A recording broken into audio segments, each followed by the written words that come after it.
사랑하는 강듣고 보아라.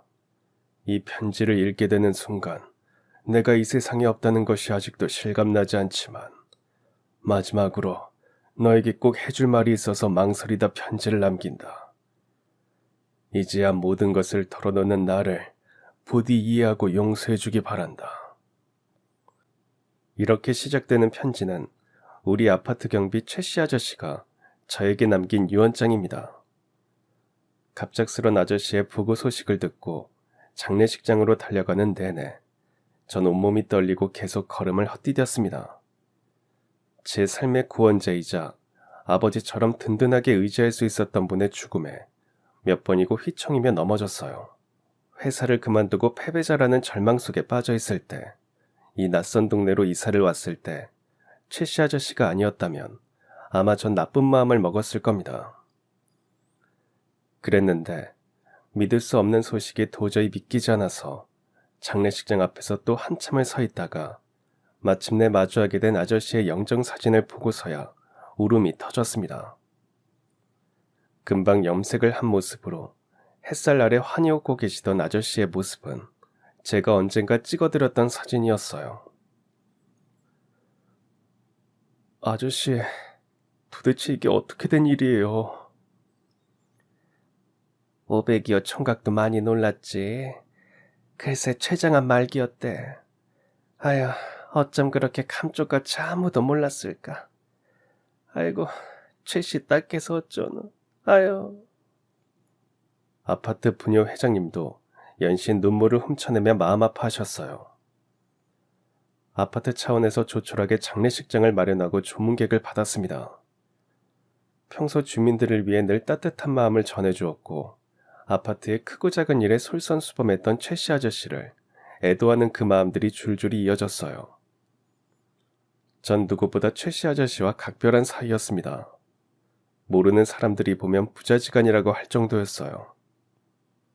그런 분이 제 곁을 갑자기 떠났다고 생각하니 마치 아버지를 잃은 것처럼 눈물이 쏟아져서 정신을 차릴 수가 없었습니다. 제가 너무 서럽게 우니까 부녀회장님이 등을 쓸어주셨습니다. 최근에 아저씨 얼굴이 많이 붓고 푸석해 보여서 다들 걱정을 했어요. 별일 아니라고 방긋 웃어주던 아저씨의 모습이 여전히 사람들의 머릿속에서 떠나지 않아 다들 망연자실했어요. 어제 아침만 해도 일하러 나가는 저에게 잘 갔다 오라고 인사를 건네던 아저씨였습니다. 아저씨, 병원에는 가보셨어요? 병원은 그냥 피곤해서 그래. 걱정 마. 아저씨 그러지 말고 병원에 좀 가세요. 자꾸 그러시면 제가 강제로 모시고 가는 수가 있어요. 알았어. 500이호 총각 걱정이나 하셔요. 아프지 말고 성공하고. 꼭 어디 먼 길 가는 사람처럼 왜 그런 말을 하세요. 그냥 예전부터 꼭 해주고 싶었던 말이야. 내가 자꾸 깜빡깜빡해서 생각날 때 했어. 전 그날 아침 이상하게 아저씨의 모습이 평소와는 다르다는 느낌을 받았어요. 가다가 문득 돌아보니 아저씨는 그때까지도 손을 흔들고 있었습니다. 어서 들어가시라고 아저씨께 손을 흔들었던 그 기억이, 미소 지으시던 아저씨의 그 모습이 지금도 생생한데 그게 마지막이 될 줄은 정말 몰랐어요. 500이호 총각 그만 울어. 그리고 이거 최씨 옷에서 나온 유서인데 자기 유품을 꼭 500이호 총각에게 정리해달라고 남겼어. 저에게요? 그래. 평소에 워낙 둘이 막역하게 지내서 그랬나봐. 유품 잘 정리해서 잘 보내드려. 좋은 곳에 가시게. 아저씨 장례식을 마치고 돌아오는 길에 아버지 산소에 잠깐 들렀습니다. 오래전 아버지를 잃고 지금까지 아버지처럼 의지했던 분마저 이제 잃었으니 전 또 혼자가 된 것 같아서 한참을 울었습니다. 주소를 들고 처음으로 아저씨 집을 찾아갔는데 변두리 작은 빌라였어요. 혼자 사신다고 하더니 세간 살림은 단출했고 주인을 잃은 식물들은 시들해 보였습니다. 옹기종기 화분들이 제법 있었는데 녀석들에게 물을 듬뿍 주고 햇살 잘 드는 베란다에 내어놓고 보니까 아저씨 옷들이 그대로 널려 있었어요. 아저씨 옷들을 개어서 탁자 위에 올려놓고 한 바퀴 둘러보는데 거실 한편에 상자 하나가 가만히 놓여 있었습니다. 유품이랄 게 없었지만 아마도 그 상자를 정리해달라는 것 같아서 열어봤더니 웬 운동화 한 켤레와 서류 봉투 그리고 편지가 들어있었습니다. 그렇게 시작된 아저씨의 편지를 읽다가 전 가슴이 뜯겨나가는 것 같아 오열했습니다. 제가 꼭 알아야 했지만 알 수 없었고 알지 못했던 진실을 전 아저씨의 편지를 통해서 그제야 알게 되었습니다. 저에겐 트라우마가 있었습니다. 오래전 택시기사였던 아버지가 사고로 세상을 떠난 뒤부터 전 택시를 타지 않아요. 아니 못합니다. 버스를 타거나 지하철을 타고 그도 저도 없는 거리는 그냥 무작정 걸어 다녀요. 하루 종일 걸을 때도 있었지만 제 트라우마는 아버지의 죽음에 대한 두려움과 혼자 남겨졌다는 막막함이 더해져 좀채 저를 가만 놔두지 않았습니다. 그렇다고 큰 정신병을 앓거나 병원에 갈 만큼은 아니었어요. 아버지가 돌아가시던 그 해 제가 15이었으니까 그 나이에 겪지 못한 충격 때문에 더욱 깊은 상처가 되었을 거라고 생각합니다. 15살이라는 나이는 참 어정쩡한 나이였어요. 아이라고 하기에는 세상 물정을 어느 정도 알고 어른이라고 하기에는 또 세상이 만만하지 않아서 이것도 저것도 아닌 경계선에 놓인 기분이었습니다. 발 한번 잘못 디디면 그대로 추락할 수도 있는 나이였어요. 그래서 삶의 경로를 이탈하지 않도록 꼭 붙잡아줄 부모님이 필요했는데 저는 그 중심을 잃어버렸으니 마치 벼랑에 서 있는 느낌이었습니다. 사고는 맞은편 덤프트럭이 중앙선을 넘어 치고 들어왔고 택시를 운전하던 아버지와 뒷좌석에 타고 가던 손님인 아주머니와 딸이 그 자리에서 사망했다고 했어요. 트럭 기사가 술을 마시고 운전했다는 얘기를 경찰에게 들었지만 그 사람은 아버지 장례식 3일 동안 한 번도 찾아와서 용서를 빌지 않았습니다. 죽은 자는 말이 없었고 산자들은 통곡해야 하는 장례식장에서 생사의 갈림길 같은 그곳에서 저는 이제 어떻게 살아가야 할지 멍하니 아버지 영정사진만 바라보다 울기만 했습니다. 가까운 친척은 없었고 아버지 택시 회사 동료 기사분들이 다녀가시고 담임 선생님과 반 친구들이 왔다 가고 난 뒤에는 오는 조문객도 별로 없었어요. 횡한 장례식장에서 웅크린 채 자다 깨기를 반복하다가 이틀이 지났고 드디어 마지막 3일째 되던 날 갑자기 외삼촌이라는 사람이 나타났습니다. 전 외삼촌을 그때 처음 봤어요. 어머니가 저를 낳고 곧 돌아가셨고 이후로 외갓집과 왕래가 전혀 없었습니다. 제가 태어나기 전에 왕래가 있었는지도 모르지만 아버지는 한 번도 외가에 대해서 얘기하신 적이 없었어요. 그런데 외삼촌이라고 하니까 너무 낯설어서 그냥 쳐다보기만 했습니다. 네가 듣고구나. 삼촌 처음 보지? 삼촌이 그동안 좀 바빠서 자주 못 왔어. 아버지가 삼촌 얘기 안 했어? 네, 삼촌이 있다는 거 몰랐어요. 아마 그랬을 거야. 네 엄마 돌아가시고 왕래를 안 했으니까. 그땐 아버지를 잃은 슬픔이 너무 커서 외삼촌이라는 존재를 가볍게 흘려버렸어요. 아버지 장례식을 마치고 텅 빈 집에 혼자 우두커니 있자니 오만 가지 생각이 다 들었습니다. 아버지는 제가 잘못을 해도 큰 소리를 내신 적은 없었어요. 항상 제가 스스로 깨닫고 잘못을 바로잡기를 바라셨습니다. 하지만 제가 뭔가를 잘해내면 지나칠 만큼 칭찬을 아끼지 않으셨어요. 항상 제 일이라면 만사 제쳐놓고 도와주셨기 때문에 전 엄마의 빈자리를 전혀 느끼지 않고 자랐습니다. 그래서 다른 친구들이 엄마라는 말만 들어도 뭉클해진다고 할 때 전 아버지라는 말만 들어도 괜히 마음이 찌릿하고 울컥하고 그랬어요. 아마도 아버지가 엄마 노릇까지 다 하셨기 때문에 그랬을 겁니다. 생각해보면 두 분 몫을 하시느라 무척 힘이 드셨을 텐데도 한 번도 그런 내색조차 안 하셨어요. 아버지는 저에게 절대적인 영웅이셨고 세상이 무너져도 오직 단 한 명 제 편이셨는데 이젠 아무도 제게 없다는 사실이 말로 표현할 수 없을 정도로 서러웠습니다. 너무 울어서 더 이상 눈물도 나오지 않았고 배가 고픈데도 먹고 싶지 않았어요. 학교에 가는 것도 귀찮았습니다. 그런데 뒤늦게 아버지의 사망보험금을 외삼촌이 수령했다는 걸 알게 되었어요. 어떻게 그럴 수가 있는 건지 어디에 알아봐야 하는지도 몰랐습니다. 외삼촌이란 사람은 장례식 때 잠깐 얼굴만 비추고 그 뒤로 본 적도 없었고 연락처도 몰랐어요. 제가 미성년자라서 가장 가까운 친척이 대신 수령했다는데 그게 말이 되는 건지 의아했습니다. 훗날 외삼촌이 서류를 조작했다는 것을 알게 되었지만 15살 그땐 그런 것조차 알 수 없었고 아버지 사망보험금은 고스란히 외삼촌이 갖고 사라졌습니다. 제가 정말 조카라면 그럴 수는 없는데 아버지가 왜 외가나 외삼촌의 존재를 굳이 말해주지 않았는지 알 것 같았습니다. 하지만 그보다 저는 고등학교 진학을 앞두고 있었던 터라 더욱 마음이 암담했어요. 혼자 학비를 벌면서 달세를 내야 한다는 게 가능한 일인지 가늠할 수도 없었고 이제까지 알바를 해본 적도 없어서 어떻게 돈을 벌어야 하는지도 두려웠습니다. 그런데 어느 날 집으로 웬 변호사가 찾아왔습니다. 아버지와 잘 아는 분이 계신데 저의 딱한 사정을 알고는 학비와 생활비를 지원해 주시겠다는 겁니다. 아버지 친구분이시라면 누구신가요? 그분이 조용히 후원을 해주고 싶다고 하시는데 그저 친구 아들이니까 마음이 아프셔서 그런 것 같기도 하고요. 네, 제가 염치가 없지만 지금은 그걸 받아야 할 것 같긴 한데 잘 모르겠어요.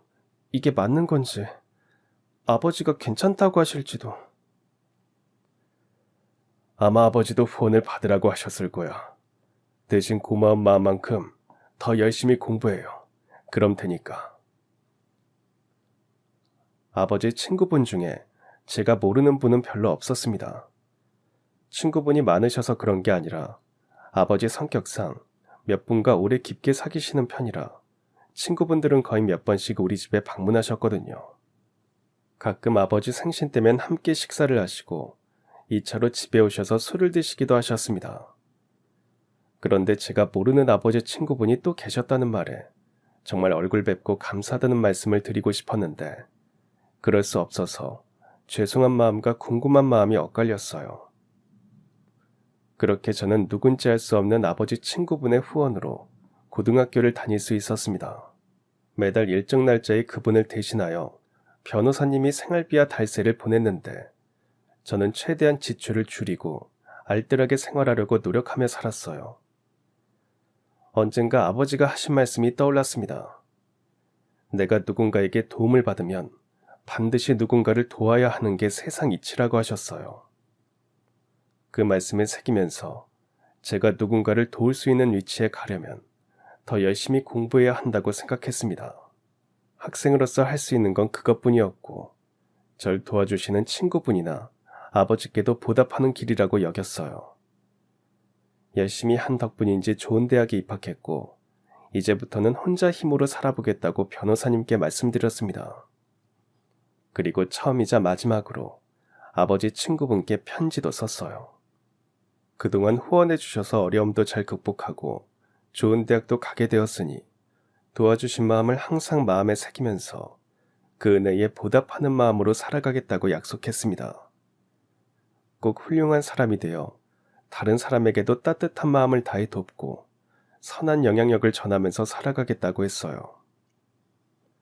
생각해보면 사는 게 무엇 하나 어렵지 않을 때가 없었지만 벼랑 끝에 서 있다고 느낄 때 누구 한 사람만 손을 내밀어 준다면 살아갈 용기를 얻는다는 걸 알았습니다. 저도 힘든 사람에게 손을 내미는 사람이 되고 싶었어요. 그러기 위해서 더 단단해지고 씩씩해지고 실력과 힘을 기르려고 노력했습니다. 학교를 다니면서 과외도 하고 경영학과다 보니 기업에서 하는 공모전도 꽤 있었는데 학우들과 단체로 공모에 지원을 해서 장학금도 탔습니다. 어느 대기업에서 주최한 경영 효율성에 관한 논문을 응모했다가 운 좋게 대상으로 당선되면서 전 졸업과 동시에 그 기업에 입사하게 되었습니다. 모든 것은 순조로웠고 저는 이제 불행 끝이라고 생각했어요. 하지만 회사 동료들은 저를 은근히 시샘하면서 따돌렸습니다. 지나치게 잘 나간다는 이유 때문이었죠. 사장님도 저에게 큰 관심을 보이셨어요. 제 경영 효율성에 대한 논문을 감명 깊게 읽으셨다면서 강당에 사원들을 모이게 해놓고 말단 신입사원인 제가 강연을 하게 하셨습니다. 창사 일에 처음 있는 일이라고 다들 수군거렸어요. 그때부터 제가 사장님의 숨겨둔 아들이라는 소문도 나기 시작했고 누군가의 논문을 표절했다는 소문도 나기 시작했습니다. 모두 사실이 아니었기에 전 별로 개의치 않았지만 저와 잘 지내던 입사 동기들마저 점점 절 유령 취급했고 심지어 제가 만든 봉사활동 동아리에서 모두 탈퇴를 했습니다. 회사 생활은 점점 힘들었고 매일 출근하는 게 지옥 같았습니다. 아무도 저와 대화를 나누거나 눈을 맞추거나 밥을 함께 먹자고 말하지 않았어요. 늘 혼자였고 항상 뒤에선 절 욕하고 험담하는 소리만 들렸습니다. 그렇게 저는 점점 위축되어 갔고 사람들의 눈치를 보다가 큰 실수도 하게 되었습니다. 인사고과는 바닥을 쳤고 저에게 관심을 보이던 사장님이나 간부들도 외면하셨어요. 아무리 힘내자고 스스로에게 말해도 잘 되지 않았고 죽음을 생각하게 되었을 때 이렇게 살 수 없다는 판단을 하고 사표를 냈습니다. 참 오래도 버텼다. 진작에 그만두지. 왜 사서 고생을 해? 자기가 뭐라도 되는 줄 알고 그랬겠지. 세상이 그리 만만한 줄 알고 말이야. 모두 제 등 뒤에서 그렇게 비수를 꽂던 그들에게 전 한마디도 못했습니다. 도대체 제가 뭘 그렇게 잘못했을까요? 아무리 생각해도 알 수 없었어요. 그 일로 전 심각한 대인기피증에 빠졌고 거리에서 만나는 모든 사람들이 저만 쳐다보는 것 같은 착각에 몇 달 방에만 처박혀 있었습니다. 점점 달세가 밀리자 집주인은 그만 나가달라고 하더군요. 밀린 집세를 제하고 몇 푼 되지도 않는 돈으로 집을 구하러 다녔지만 옥탑방 하나 구할 수 없었습니다. 싼 곳만 찾아다녔는데도 쉽지 않았고 무엇보다 낯선 곳에서 낯선 사람에게 말을 건다는 것도 여전히 힘들었어요. 시간만 지나가고 방을 비워줘야 할 날짜가 코앞에 다가와서야 전 용기를 내서 어느 변두리 동네 부동산을 기웃거렸습니다. 그런데 사장님이 들어오라고 손짓을 해서 잠시 망설이다 들어갔어요. 아니 며칠 문 밖에서 기웃거리기만 하고 왜 안 들어와요? 네. 그게 제가 지금 가진 돈이 별로 없어서 옥탑방도 구할 수 있을지 잘 몰라서요. 그래도 일단 들어와서 알아는 봐야지. 전문가인 나한테 물어봐야 방법이 나오지. 안 그래요? 그래, 얼마 있어요? 500만 원 정도 있습니다. 솔직히 전 기대를 안 했습니다. 그 돈으로 운 좋게 옥탑방을 구한다고 해도 고지대이거나 아주 낡아서 비가 새거나 근처당이 잡혀있거나 그럴 거라고 생각했어요. 그런데 사장님은 장부를 뒤적이더니 마침 비어있는 아파트가 있다는 겁니다. 아유, 청각이 운이 좋네. 이 집 주인이 시골 생활이 좋다고 여기를 정리하고 내려가서 살고 있어요. 집이 딱 비었는데 그렇다고 주인이 세 받아서 잘 먹고 잘 살자 그런 생각은 또 없어요. 점잖으신 분이거든. 어때요? 한번 둘러볼래요? 그래도 전 500밖에 없는데 혹시 월세가 비싼 건 아니에요? 혹시 전세 사기 그런 건 아니겠죠? 에헤이, 젊은 사람이 속고만 살았나. 사장님은 일단 가서 보라고 앞장섰습니다. 그 동네가 아무리 변두리라고 해도 재개발 지역이라 그 정도 아파트면 적어도 보증금은 몇 천만 원 이상은 줘야 할 텐데 전 걱정이 들었지만 일단 따라갔어요. 아파트는 낡았지만 깔끔했고 큰 방 하나에 작은 방 하나, 거실과 주방 욕실까지. 그 정도면 혼자 살기 딱 좋다는 부동산 사장의 말이 과분할 정도로 마음에 들었습니다. 전 바로 계약을 하고 다음날 이사를 했습니다. 502호에 총각이 이사 왔다는 소문은 삽시간에 퍼졌고 부녀 회장님이 오셔서 떡을 돌려야 잘 산다며 자기 단골 떡집을 소개시켜 주셨어요. 도시지만 시골 인심이 풍겨지는 아파트는 가족적인 분위기였습니다. 그리고 경비 최씨 아저씨를 만나게 되었어요. 아이고, 502호 총각 반가워요. 나는 경비 최씨라고 해요. 매일 아침부터 저녁까지는 내가 있으니까 뭐 어려운 거나 부탁할 거 있으면 언제든 말을 해요. 감사합니다. 앞으로 잘 부탁드립니다. 내가 잘 부탁해야지. 아저씨는 동네 맛집부터 중국집, 세탁소, 시장 위치는 물론 버스 정류장과 파출소 위치, 공공도서관과 목욕탕까지 아주 상세히 알려주셨습니다. 최씨 아저씨의 첫인상은 참 선량하고 따뜻한 분 같았어요. 아파트라고 하지만 총 50세대 남짓한 작은 아파트다 보니 경비 아저씨는 입주자들과도 허물없이 가족처럼 잘 지내신다고 했어요. 백이호 할머니는 성격이 좀 까다로워요. 자식이랑 떨어져 혼자 사시는데 만나면 꼭 인사를 해야 돼요. 어쩌다 안 하면 뒤통수를 확 후려치면서 버릇이 없다고 할 거니까 조심하고요. 네, 참 재밌는 할머니시네요. 204호 할아버지는 6.25 때 참전용사로 훈장까지 받은 호국용사셨어요. 아내분이 돌아가시고 난 뒤 혼자 지내시는데 국경일날 태극기 안 달면 욕먹는다고 꼭 태극기를 사두라고 당부하셨습니다. 309호 아줌마는 부녀회장님인데 남편이 지방에서 일을 해서 주말 부부라고 했어요. 아들과 딸은 모두 대학을 다니고 있다는데 워낙 목소리 크고 화끈하지만 마음도 넓고 인정도 많아서 웬만하면 다 들어주니까 어머니처럼 잘 대하라고 하시더군요. 404호 아저씨는 요 아래 상가에서 태권도장을 하는데 자율방범대원이랍니다. 힘쓰는 건 부탁하면 된다고 하셨어요. 그리고 결정적으로 우리 바로 옆집 503호 아가씨는 밤에 일을 나가는데 낮에는 자야 하니까 각별히 조용히 해야 한다고 일러주셨습니다. 쓰레기는 요한 모아두는 곳에 월수금 내면 되고 관리비는 전세대 2만원씩이에요. 그 관리비로 공동 전기료와 수도료 내고 남은 게 내 월급이야. 아저씨는 이른바 아파트 사용 설명서를 쫙 읊어주셨습니다.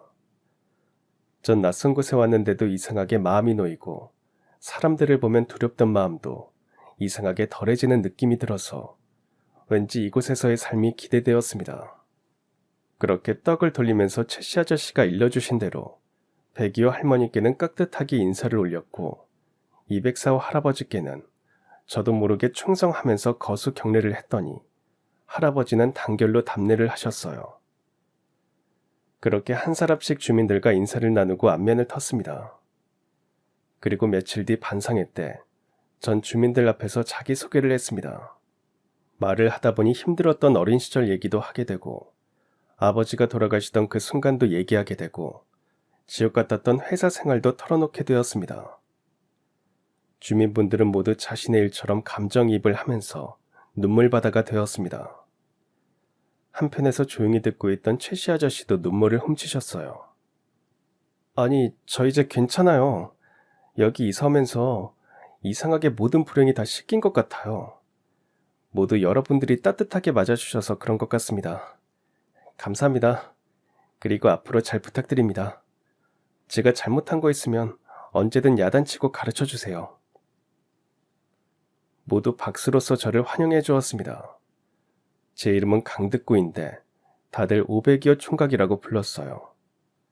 저도 그게 촌스럽고 정이 느껴져서 훨씬 좋았습니다. 그런데 다음 날부터 제가 명문대 출신이라는 걸 알게 된 부녀회장은 발빠르게 움직이셨어요. 아파트 내 초중고 애들을 모두 모아서 과외를 해달라고 부탁을 했습니다. 학원까지 너무 멀고 돈도 비싸서 보내지 못했다면서 학원비의 딱 절반만 받으라고 하시더군요. 네, 이렇게 신경 써주셔서 정말 감사해요. 열심히 가르쳐 보겠습니다. 저에게 일이 생겼다는 그 자체가 좋았습니다. 누군가 저를 필요로 한다는 게 너무 신이 났어요. 전 초중고 애들을 각 5팀으로 나누어 과외를 시작했습니다. 애들 눈높이에 맞추고 수준에 맞춰서 가르치다 보니 애들하고도 금방 친해졌고 성적도 눈에 띄게 쑥쑥 올라갔습니다. 그러자 다른 곳의 아파트에서도 저에게 과외 의뢰가 들어오는 겁니다. 부녀 회장님이 마치 저의 매니저처럼 나서서 과외비를 조율하고 애들 수준을 조율하더니 제가 편하게 과외할 수 있게 주선을 다해 주셨어요. 이거 부녀 회장님 덕분에 제가 너무 호사를 누리는 것 같습니다. 너무 감사해서 어쩌죠? 뭐라도 보답을 해드리고 싶은데 혹시 뭐 좋아하시거나 갖고 싶은 거 있으면 말해주세요. 아유, 뭐 됐어. 그건 됐고 그냥 우리 조카 애들이 요 근처 아파트에 사는데 그거 과외비 공짜로 해주면 안 될까? 그 집 형편이 좀 그래서 말이야. 당연히 되죠. 그렇게 하세요. 부녀 회장님이나 아파트 주민들은 크게 욕심 없이 자기 분수에 맞게 사는 것을 만족해 하셨어요. 인간적인 정과 소소한 일상 속에서 끈끈하게 뭉친 의리가 가족보다 더 가족 같은 든든함으로 저를 받쳐주는 것 같았습니다. 과외만 해도 회사 다닐 때만큼 벌게 되자 전 부동산에 전화해서 보증금을 더 내겠다고 했지만 집주인이 괜찮다고 한다는 겁니다. 그래도 빚지고는 못 산다고 제가 성질을 내니까 할 수 없이 보증금 1,000만 원을 더 받아갔어요. 그것도 시세보다 터무니없이 싼 가격이라 전 그저 감사할 따름이었습니다. 감사함은 갚아야 한다고 배운 저에게 어느 날 뜻밖의 백이호 할머니가 찾아왔습니다.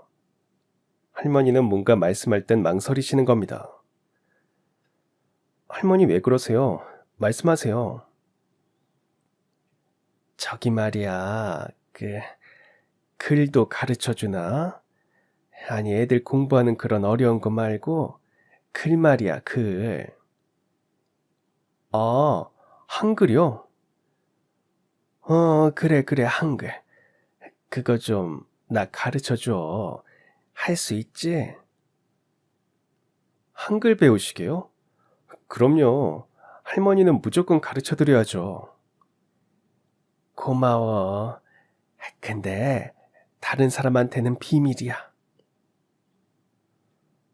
할머니는 가난한 집안에서 태어나 어렵게 살다 보니 글을 배울 기회가 없었다고 하셨어요. 자신이 까막눈이라는 것이 창피해서 자식들에게 말도 못하고 살아온 세월이 불현듯 후회스럽다고 하시면서 열심히 배우면 편지도 쓰고 책도 맘껏 읽고 싶다고 하시는데 마음이 짠했습니다. 백이호 할머니는 제가 가르친 제자 중에서 제일 성실하고 가장 열심히 공부하셨습니다. 전 일주일에 한 번씩 밤늦게 할머니 댁에 가서 한글과 구구단을 가르쳐 드렸어요. 하나를 가르쳐 드리면 곧잘 그 다음도 응용을 하셔서 제대로 교육을 받으셨다면 아마 당신의 꿈을 이루지 않으셨을까 혼자 상상해 보기도 했습니다. 할머니는 꿈이 있으셨어요? 언젠가 그렇게 물었더니 먼 허공을 넌지시 바라보시면서 선생님이라고 수줍게 말씀하셨어요. 아마 참 좋으신 선생님이 되셨을 것 같았습니다. 할머니는 처음에는 500이호 총각이라고 하시더니 공부에 점점 재미가 붙고 하나하나 알아가는 뿌듯함을 깨닫고 나신 다음에는 아이고 선생님 감사합니다. 우리 선생님이 최고예요. 매번 그렇게 선생님이라고 깍듯하게 인사를 하셨어요. 참 귀여우신 할머니를 뵐 때마다 전 어느새 오래전에 돌아가신 친할머니 생각도 나고 그랬습니다. 아파트 경비를 돌다가 우연히 제가 할머니 수업을 한다는 걸 알게 된 최씨 아저씨는 빙그레 웃으셨어요. 쉿, 아저씨 절대 비밀이에요. 할머니 아시면 자존심 상해하세요. 알겠어. 참 좋은 일을 하네. 대견하다 500이호 총각. 뭘요? 제가 할 수 있어서 다행인데요. 제가 여기 분들께 받은 거에 비하면 아무것도 아니에요. 그런 의미에서 우리 밥이나 같이 먹을까? 그날 아저씨는 같이 밥을 먹자고 청하셨습니다. 시장통의 아저씨 단골집에 마주 앉고 보니 늘 익숙하게 본 얼굴이지만 새삼 아저씨 얼굴에 주름도 많고 흰머리도 많다는 걸 알게 되었어요. 우리 아버지 같았으면 흰머리도 뽑아드리고 염색도 해드릴 텐데 섣불리 그런 말을 못하겠더군요. 어떻게 생각하실지 몰라서 그냥 망설이기만 했어요. 근데 오늘 무슨 날이에요? 어, 내가 가장 사랑하는 사람 생일이야. 그럼 그분과 함께 식사하셔야 되는 거 아니에요? 그랬으면 좋을 텐데. 저 하늘나라에 먼저 갔어. 뭐가 그리 급한지. 아마 거기서 케이크 사다 줘불고 하겠지 뭐. 죄송한데 누군지 여쭤봐도 돼요? 죄송하긴. 우리 집사람. 난 이상하게 그 사람 기일보다 생일이 더 가슴 아파. 평생 고생만 시켰는데 좋은 날도 못 보고 그렇게 가고. 최씨 아저씨가 자신에 대해서 얘기하신 건 그때가 처음이었어요. 부녀 회장님 말씀은 무슨 깊은 사연이 있는지 도통 가족 얘기를 안 하신다고 했는데 저에게 아픈 자락을 조금이라도 내보이신 게 전 기뻤습니다. 그만큼 절 친근하게 여기신다는 것 같았습니다. 그래서 저도 뭔가 해드리고 싶었어요. 어쩜 아내분이 살아계셨다면 해드렸을 염색을 제가 해드리고 싶었습니다. 다음날 당장 염색약을 사서 아파트 마당 한쪽에서 염색을 해드렸어요. 마침 지나가시던 호국용사 할아버지도 내친김에 옆에 앉으셔서 같이 염색을 해드렸습니다. 두 분이 나란히 해바라기 하면서 이런저런 살아오신 얘기를 하시는데 그 인생들이 참 짠하고 힘들었겠다는 마음에 울컥했습니다. 500여 총각 덕분에 한 10년은 더 젊어졌네. 고마워. 거울 속 최씨 아저씨는 정말 10년은 젊어 보이셨어요. 한바구음을 지으시는 그 모습이 너무 정다워서 전 즉석 사진기를 가지고 와서 사진을 찍어드렸어요. 사진박 아저씨는 마냥 인자하신 모습인데 사진 속 아저씨는 그 어떤 슬픔이 진하게 배어있는 느낌이었습니다. 아저씨는 그 사진을 경비실 한편에 붙여두셨어요.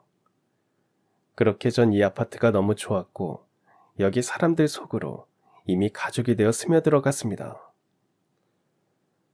그러던 어느 날 밤늦게 주차장에서 소란이 벌어졌습니다. 무슨 소린가 나가보니 부녀 회장님부터 204호 호국용사 할아버지, 404호 태권도장 관장님까지 다 나와 있는 겁니다. 알고 보니 503호 아가씨가 술에 잔뜩 취해서 대리를 불러왔는데 이 대리기사가 아가씨가 잠이 들자 갑자기 돌변하여 나쁜 짓을 하려다 그만 최씨 아저씨한테 딱 걸렸던 거죠. 대리기사와 최씨 아저씨가 한바탕 실랑이를 벌이자 호국용사 할아버지가 같이 맞서다가 넘어지시고 마침 퇴근하던 태권도장 관장이 달려들어 멱살을 잡았는데 이놈이 팔을 물고 달아나는 거예요. 저놈 잡아라 라고 부녀 회장님이 소리를 치고 다른 사람들도 모두 나와보고 난리가 난 와중에 전 5층에서 놈이 쫓아가는 방향을 딱 보고 있다가 지름길로 달려가서 잡아 끌고 왔습니다. 단숨에 아파트의 영웅이 된 저를 향해 사람들은 502호 총각을 외쳤어요. 곧 경찰차가 오고 놈이 연행되어 가고 우리 모두는 함께 파출소에 가서 증인으로 진술서를 쓰고 완전 일치 단합된 모습을 보여주었습니다. 정말 사람 사는 맛이 이거구나 싶을 정도로 모두 한마음이었고 다음날 아파트 내 잔치가 벌어졌어요.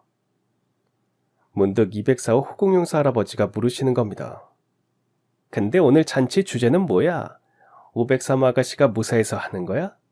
아니면 502호 총각이 범인을 잡아서 하는 거야? 모두 하나가 되어서 놈을 잡았으니까 그냥 하는 거죠.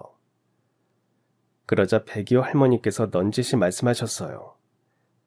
그러지 말고 그냥 이참에 502호 총각하고 503호 아가씨하고 사귀는 건 어때? 네? 갑자기요? 원래 인연이라는 게 갑자기 오는 거야. 순식간에 분위기는 이상하게 흘러갔지만 발그레진 503호 아가씨와 당황스런 502호 총각 저는 어색하여 서로를 외면하기만 했습니다. 물론 우린 서로에게 전혀 관심이 없었답니다. 그날 주차장 사건은 우리 아파트 사람들을 더 끈끈하게 이어주는 하나의 매개체가 되었어요. 그리고 우리는 모두 골절상을 당해 병원에 입원한 최씨 아저씨 문병을 갔습니다. 부녀회장님은 절대 그놈하고 합의해주지 말라고 흥분하시고 태권도장 관장님은 합의금 두둑하게 받아내라고 조언을 하셨죠. 전 오래전에 절 후원해 주셨던 아버지 친구분의 변호사님께 이 사건에 대해서 의논을 드렸습니다. 변호사님은 흔쾌히 변호를 맡아주시겠다고 하셨어요. 최씨 아저씨, 변호사님 연락처니까 전화해보세요. 제가 다 말씀드렸으니까 잘 처리해 주실 겁니다. 정말 고맙네. 아이고, 우리 502호 총각이 은근 발이 넓은데? 누가 알았을까요? 제가 이렇게 남일에 관심을 가지고 의욕적으로 해결사 역할을 자처할지 말입니다. 그건 아마 이 아파트 모든 어르신들 덕분이었고 특히 최씨 아저씨 덕분이었습니다. 어릴 적에 한 아이를 키우기 위해서는 온 마을이 필요하다는 구절을 읽은 적이 있었는데 그 아이가 어른으로 잘 성장하기 위해서는 온 마을 사람들이 필요하다는 걸 새삼 절감했어요. 물론 가끔은 15살 저에게 후원을 해주셨던 아버지 친구분은 누굴까 궁금할 때가 많았습니다. 제가 어릴 때는 어리니까 그냥 넘어갔지만 이제 어른이니까 혹시 만나볼 수 있지 않을까 해서 변호사님께 연락을 드렸더니 여전히 그분께서 괜찮다고 거절하셨다는 거예요. 조금 서운했지만 자신이 베푸는 선의가 자랑하기 위함이 아니라 정말 진심으로 한 아이를 키우는데 잘 사용되기를 바란다고 생각했습니다. 언젠가는 저도 그분처럼 조용히 진심을 다해 한 아이를 지원하고 키워가는 보람을 느끼고 싶다는 마음도 가졌어요. 최씨 아저씨가 퇴원을 하시고 우리 아파트는 다시 원래대로 활기를 되찾았고 평온하게 잘 돌아갔습니다. 그렇게 세월이 흐르고 어느 날 204호 호국용사 할아버지께서 돌아가셨어요. 아내분이 돌아가신 뒤로 가족도 자식도 없이 연금으로 사셨던 분이라 장례식장이 참 쓸쓸했습니다. 아파트 주민 모두가 상주가 되어 장례를 치르면서 그동안 할아버지와 함께 보냈던 많은 일들을 서로 회상하면서 울고 웃었습니다. 호상이라고 했어요. 하지만 돌아가시는 분에게 호상이 있을까요? 그래도 난자리는 안다고 할아버지가 안 계시는 아파트는 참 휑한 느낌이 들었습니다. 항상 볕 좋은 곳에 지팡이를 짚은 채 앉으셔서 명상을 하셨는데 이제 그 자리에 쓸쓸히 바람만 앉아있는 게 참 마음이 아렸습니다. 아마 그 무렵부터였을 거예요. 최씨 아저씨 얼굴이 점점 안 좋아 보이고 어딘가 많이 불편해 보이기 시작했습니다. 아저씨, 요즘 어디 아프세요? 왜 이렇게 통 기운이 없어 보이세요? 내 나이가 되면 다 아파. 피곤해서 그래. 걱정 마. 안 되겠어요. 다음 주에 제가 시간 낼 테니까 같이 병원 가세요. 에헤이, 괜찮다니까 그러네. 오가는 사람들마다 최씨 아저씨의 건강을 물어보곤 했습니다. 눈에 띄게 수척해지신 것도 그렇고 부쩍 힘들어하시는 기색이 역력한 것도 그렇고 걱정이 되었어요. 아저씨가 아무리 싫다고 해도 제가 모시고 가야겠다고 생각하고 있었습니다. 그랬는데 최씨 아저씨가 돌아가셨다는 소리에 전 망연자실했습니다.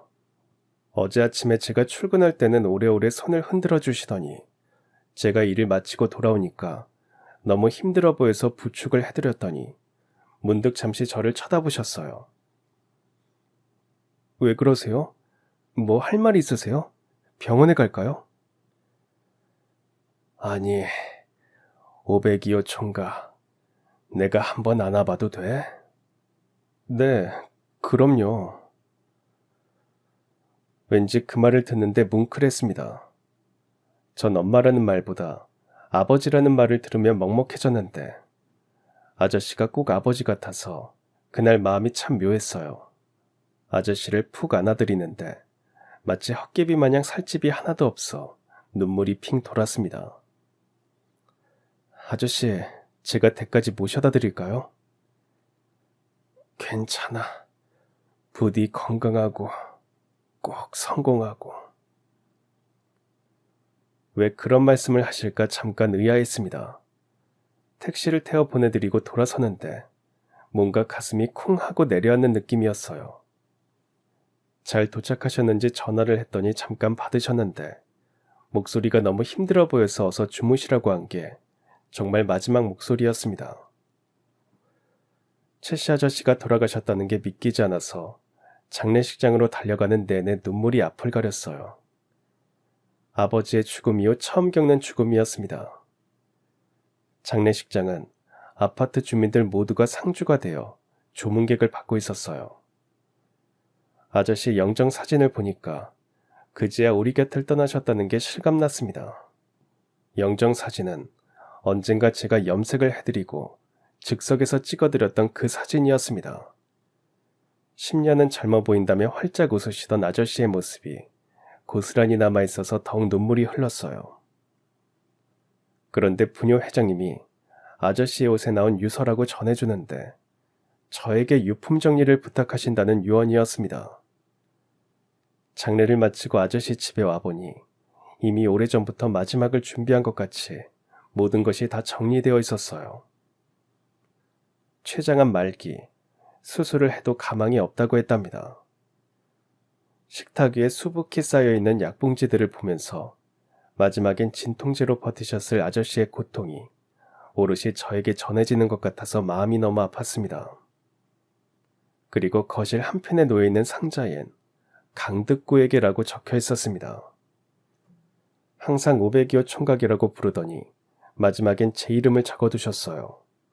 상자를 열어보니 편지와 봉투, 웬 운동화가 있었습니다.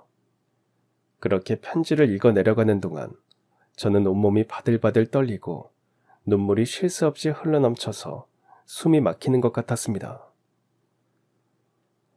아저씨는 오래전 사고로 아내와 딸을 잃었답니다. 택시 사고였는데 그 사고로 택시기사도 함께 현장에서 즉사했대요. 하늘이 무너지는 그 고통에서 헤어나오지 못한 채 아저씨는 거의 실성 상태가 되었고 아내와 딸의 장례식을 치르는 내내 무슨 정신으로 보냈는지도 기억이 안 날 정도였답니다. 그때 그 장례식장 옆에 그날 사고로 죽은 택시기사의 장례식도 있다는 것을 알고는 가봤더니 늦은 밤 아버지의 영정사진 앞에서 홀로 남은 아들이 서럽게 우는 모습이 어떻게나 마음이 아픈지, 이런 불행이 왜 닥쳤는지 하늘이 원망스러웠답니다. 그런데 우연히 그 아이의 외삼촌이라는 사람이 나타나서 보험회사 직원과 하는 얘기를 들었는데 택시기사의 사망보험금이 나오면 자기가 저 아이의 외삼촌이니까 자기가 받으면 된다고 하더랍니다. 보험회사 직원이 상속자인 아이의 동의를 받아야 한다니까 그건 알아서 하겠다고 하는 말이 퍽 의심스러웠답니다. 그래 걱정 마. 애는 어차피 사망보험금이 나오는지도 몰라. 그래 서류는 대충 조작하면 돼. 보험금 받으면 갈게. 아 그래. 그 외삼촌이 누군가 전화를 하는 소리를 듣다가 아저씨는 울분을 느꼈대요. 하지만 남의 가정일에 간섭하는 것 같았고 지금 아저씨 앞에 닥친 불행만도 버거워서 그때는 그냥 지나갔답니다. 그렇게 아내와 딸의 장례를 마친 뒤 다니고 있던 회사도 휴직한 아저씨는 몇 달 아무것도 하지 않은 채 아침이면 아내와 딸의 산소에 갔다가 오후에 돌아와서 그대로 쓰러져 잠에 빠지는 생활을 했대요. 그러던 중 아내의 사망보험금을 수령하게 되었는데 문득 보험회사 직원에게 물었더니 그 아이의 외삼촌이 사망보험금을 받아갔다는 소리를 듣고 이상하게 그 아이가 계속 눈에 밟혔답니다. 한날 한시 가족을 잃어버린 아저씨 자신과 그 아이의 운명이 너무 닮았다는 생각이 들었고 자신도 이렇게 막막한데 아이는 얼마나 힘들까 싶었답니다. 조용히 아이에 대해 알아보니 고등학교 진학도 어려운 상태였고 집에서조차 나가야 한다는 사실을 알았대요. 그렇게 친구인 변호사에게 부탁해서 아이의 후원을 시작했답니다. 엄청나게 도움을 주겠다는 생각도 아니었고 대단한 후원도 아니었대요. 그저 같은 날 같은 사고로 죽은 택시기사와 자신의 아내와 딸이 어쩜 전생에 무슨 인연이 있었겠지 싶더래요. 그분의 아들과 자신이 이렇게 홀로 남겨져 고통의 시간을 보내는 것도 무슨 이유가 있겠지 싶었고요. 다행히 아이는 청년으로 잘 자랐고 공부도 잘했답니다. 변호사 친구로부터 청년의 근황을 들을 때마다 미소가 지어졌고 그 청년 때문에 오히려 살아갈 힘을 얻기도 했대요. 그렇게 아저씨는 심신을 추스르고 아파트 경비 일을 시작했답니다. 청년이 대학에 들어가서는 혼자 힘으로 살아보겠다고 해서 대견한 생각이 들면서도 혹시나 하는 마음에 늘 어떻게 살아가는지 변호사 친구에게 부탁해서 알아보곤 했대요. 청년이 감사의 편지를 보냈는데 읽다가 참 많이 울기도 했답니다. 오히려 잘 자라줘 아저씨가 고맙다고 말하고 싶었는데 대신 마음속에 담아두었대요. 청년이 좋은 회사에 취직했다고 해서 마치 자신의 아들이 취직한 것 같아 종일 기분이 좋았답니다. 마음 같아서는 넥타이 선물이라도 하고 싶었지만 애써 참았대요.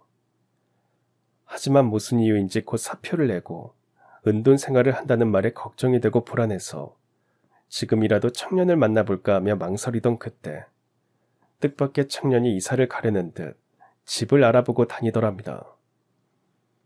정말 무슨 인연처럼 아저씨가 경비로 일하는 동네를 기웃거린다는 것을 알게 되었고 부동산 사장에게 부탁을 했답니다.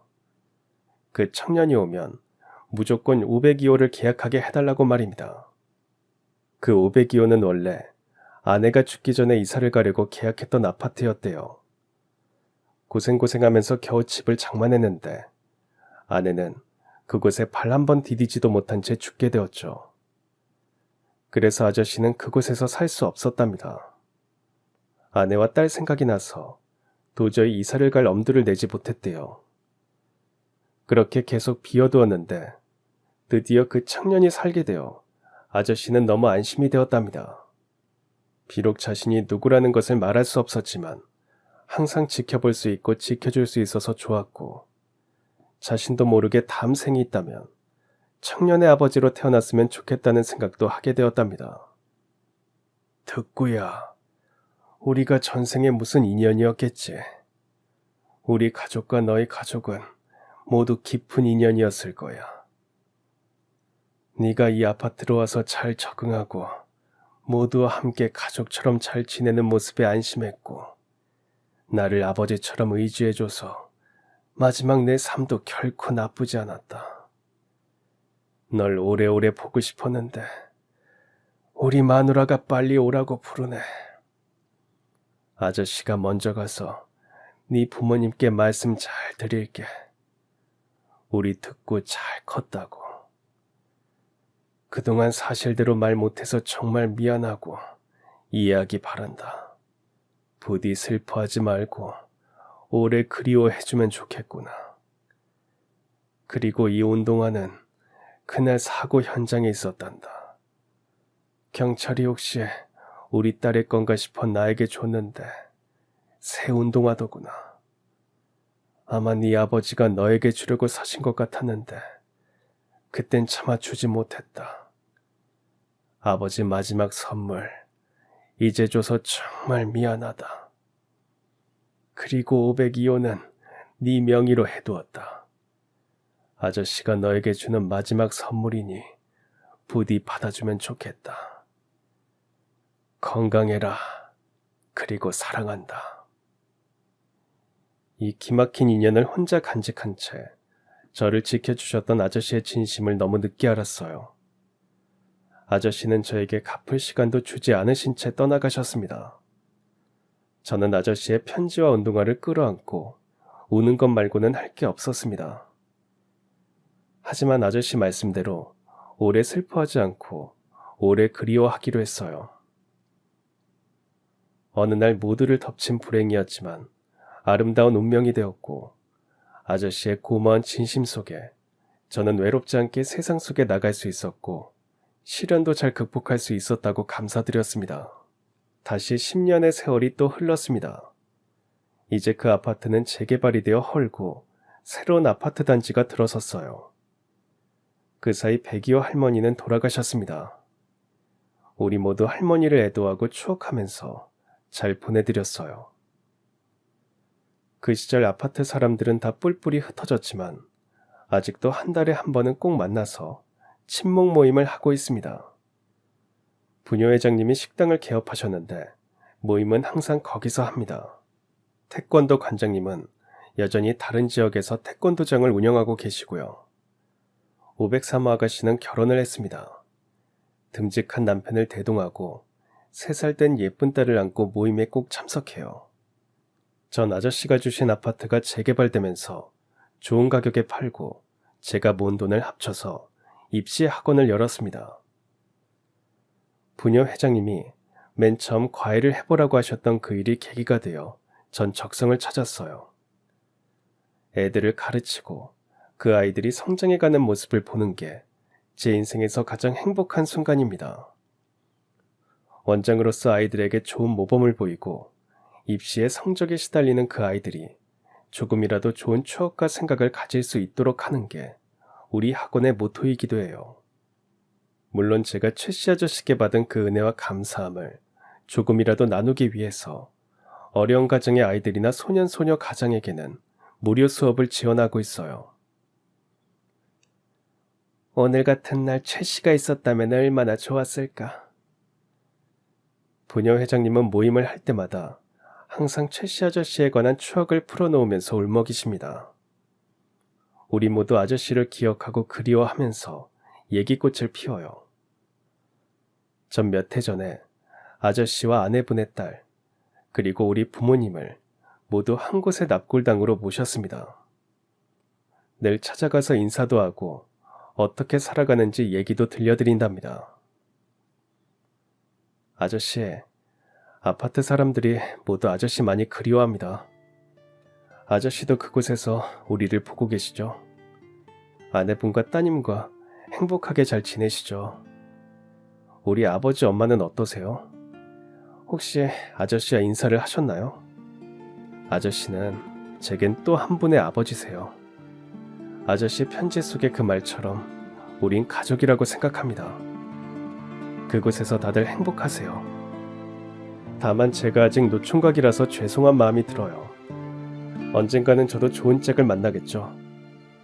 그래도 모든 분들의 진심을 기억하면서 열심히 일하고 열심히 봉사하면서 살아가려 합니다. 그럼 지금까지 사연 들어주셔서 감사합니다. 사연이 재밌으셨다면 구독과 좋아요 부탁드려요. 감사합니다. 안녕히 계세요.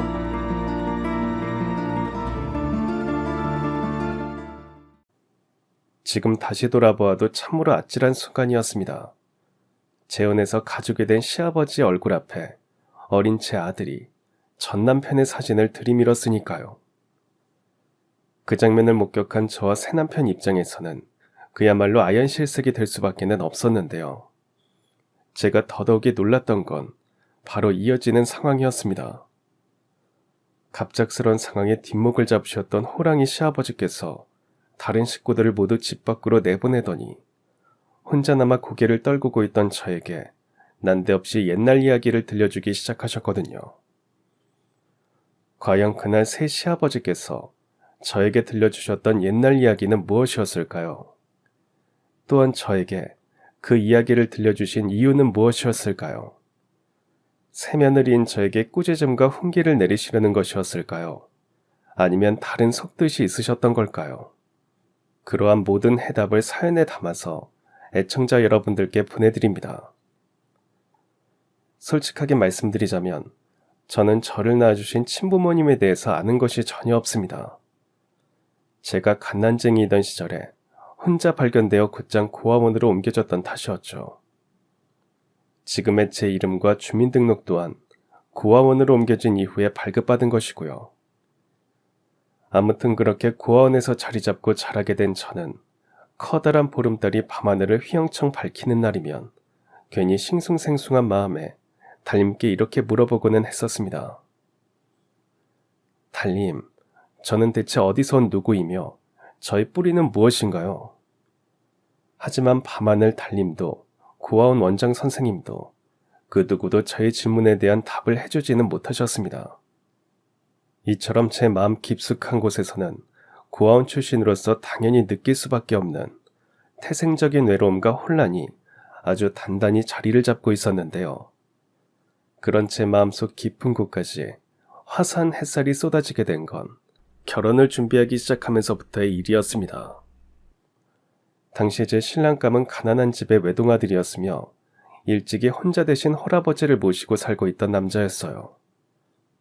그럼에도 제가 그이와 신랑 신부가 되어 앞으로 한평생을 함께 꾸려나가기로 결심하게 되었던 이유는 그 사람이 세상 누구보다 밝고 긍정적이고 성실하며 무엇보다 사람의 마음을 감싸 안는 포근한 미소가 아주 일품인 남자였던 까닭이었습니다.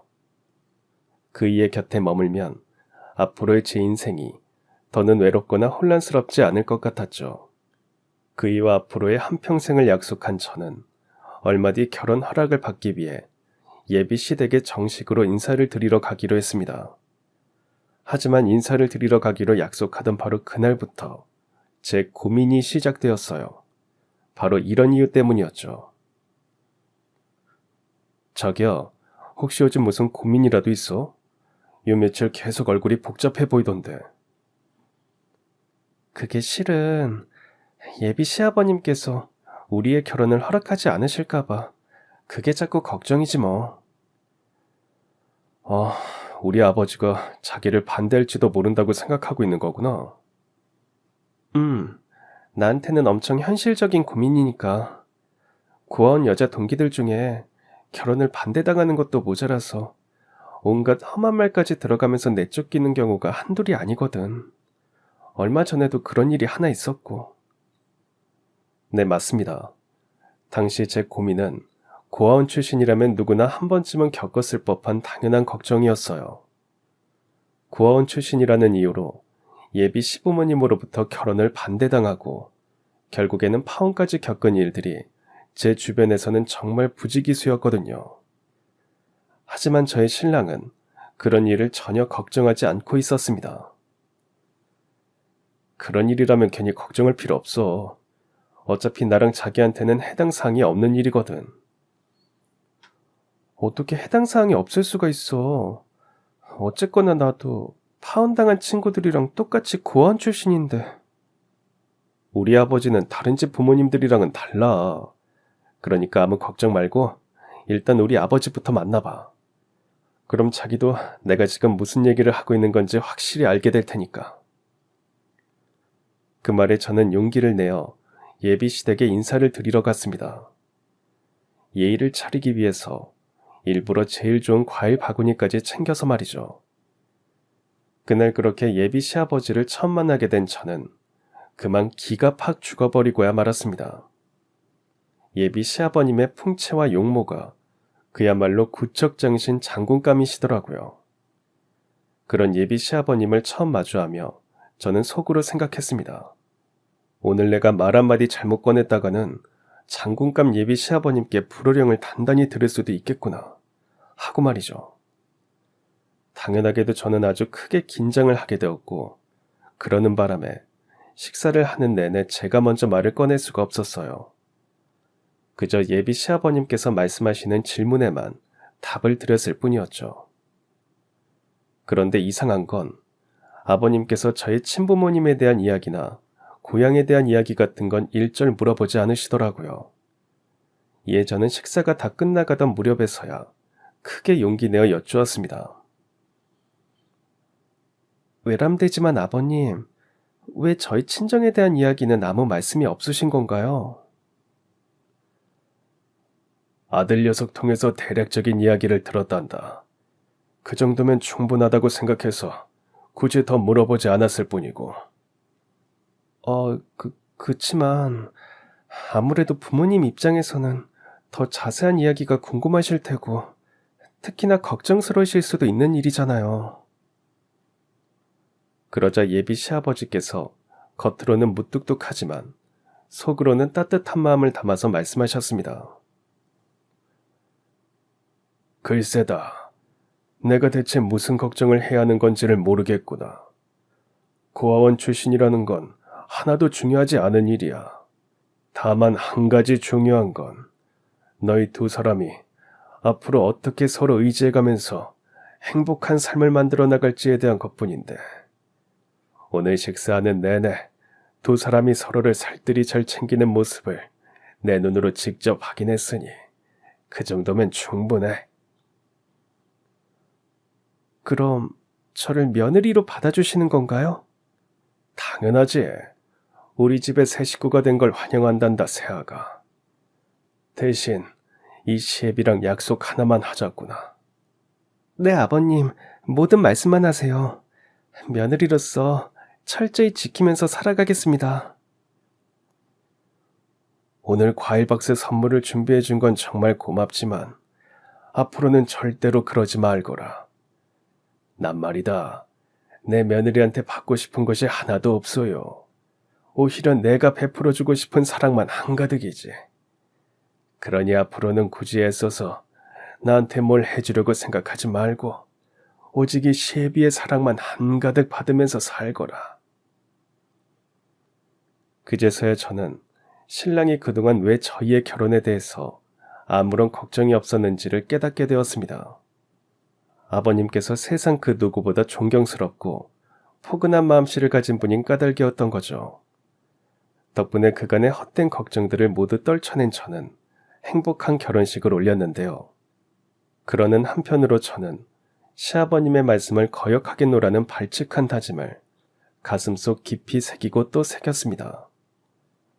비록 아버님께서는 저더러 당신을 위해 아무것도 하지 말 것이며 오직 당신의 사랑만 받으며 살라고 말씀하셨지만 아무리 생각을 해보아도 절대로 그럴 수가 없겠더라고요.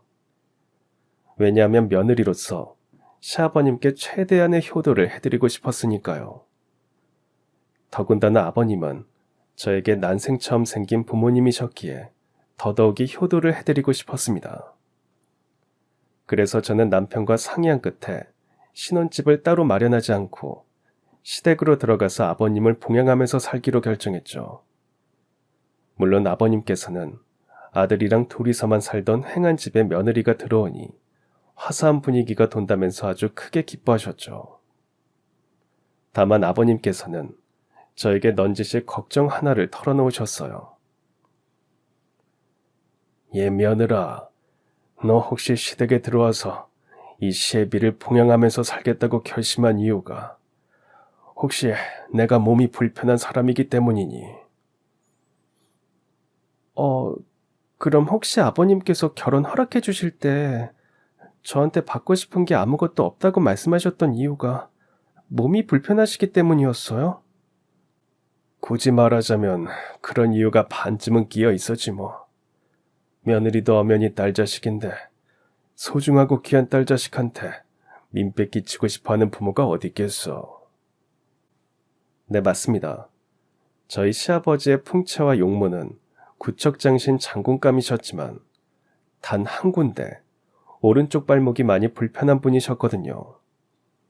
젊을 적에 겪었던 일 때문에 오른쪽 발목이 크게 상해버리는 바람에 오른쪽 다리를 절룩거리는 불편하고 위태로운 걸음걸이로 지금껏 한평생을 살아오셨죠. 비록 아버님께서는 대체 어떤 일 때문에 발목이 그렇게 되었는지에 대해서는 별다른 말씀 없이 어물쩍 넘어가셨지만 저로서는 그런 건 하나도 중요하지 않았어요. 아버님께서 제가 고아원 출신이라는 사실이 전혀 중요하지 않았다고 말씀해 주셨던 것처럼 말이죠. 그래서 저는 아버님께 이렇게 말씀드렸습니다. 아버님께서 몸이 불편하신 분이라는 건 저한테는 전혀 중요한 일이 아니에요. 오직 중요한 건 아버님께서 저를 너무너무 사랑해 주신다는 것이고 제가 아버님을 하늘만큼 땅만큼 존경한다는 것뿐이죠. 그러니 아버님도 아무 걱정하지 마세요. 아버님을 모시면서 사는 건 고생이 아니라 세상에 둘도 없는 행복이니까요. 그날 저와 아버님은 가족으로서 다시 한번 단단해졌고 남편과 저의 사이도 인꼬부부 소리를 듣고 다닐 정도로 좋았으니 저로서는 더할 나위 없이 행복한 나날들이었습니다. 물론 그런 와중에도 저는 아버님에 대해서 한 가지 궁금증을 가지게 되었어요. 아버님, 혹시 젊을 적에 미국에 다녀오셨나요? 그게 갑자기 무슨 소리니? 네가 그 얘기를 어떻게 알았어? 남편이 얘기해 주더라고요. 자기가 20살이 되어서 처음으로 아버님한테 술을 배우던 날에 아버님께서 살짝 취하셔서는 젊을 적에 미국에 가봤었다는 딱 한마디를 마치 지나가는 얘기처럼 흘리셨었다고. 근데 그날 이후로 좀처럼 미국 얘기는 들려주지 않으신다고. 아하이, 그 녀석이 너한테 괜한 얘기를 했구나. 그러지 말고 무용담을 조금만 들려주시면 안 될까요? 제가 어떤 이야기인지 알고 있어야 장차 태어날 손주한테 자랑도 할 수 있잖아요.